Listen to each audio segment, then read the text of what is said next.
Well, I hadn't written the books thinking of that at all. No. I wrote the books entirely to work as a book series. But right from the beginning, I got a lot of film interest and television interest.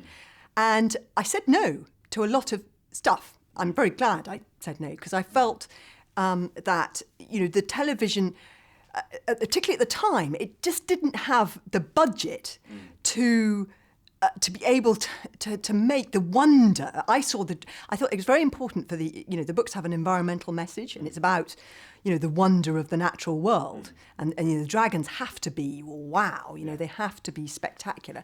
And they just didn't have the budget to do that. And that was integral to the whole, thing. So I said no to a lot of stuff.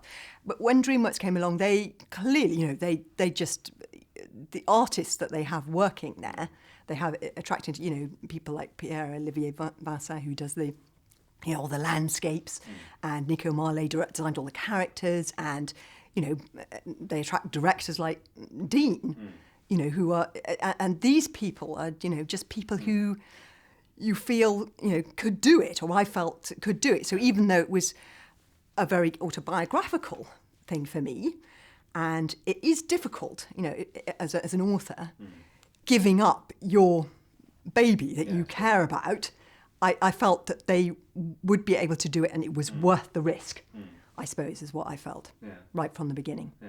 So that's why I said yes. And, I feel it has been. I love the films. Yeah.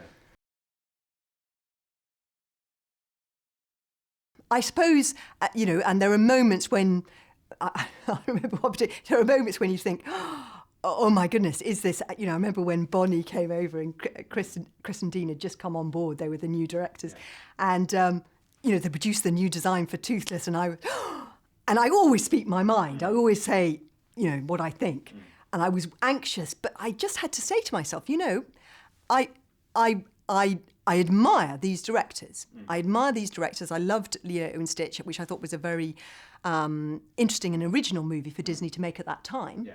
And you've got to have faith. You can't, you've got to have faith in the creativity of other people. And I think for a film to be wonderful, the director needs to have a strong creative vision.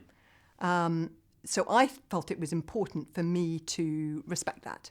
Yeah. I'm very much in charge of my books. I like to be in charge. Yeah. I don't like people telling me what to do about my books. Yeah. And so I try to respect that in the filmmakers. They've got their vision, and if you want to attract a director with a strong creative vision, I think that needs to be the way. Yeah.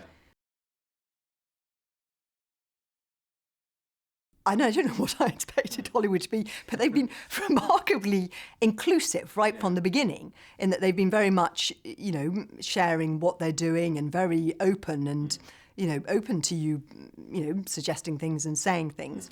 But it's very much been their movie. And, if you were to get involved in an animation project, I think you'd have to be there. Yeah. Apart from anything else, you'd have to be there in Los Angeles, because they, an animator will, he'll do a bit, a bit of a piece of animation, and then they might include that in the film. They're constantly changing it, and so it's their film, but they've always shared it with me as they went along, and they asked my opinion, and I'm unable to not give it. I always give it.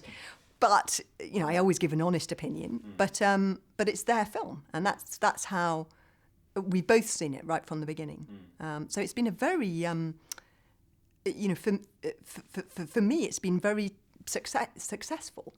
I've loved the films that they've made, and so it's really worked.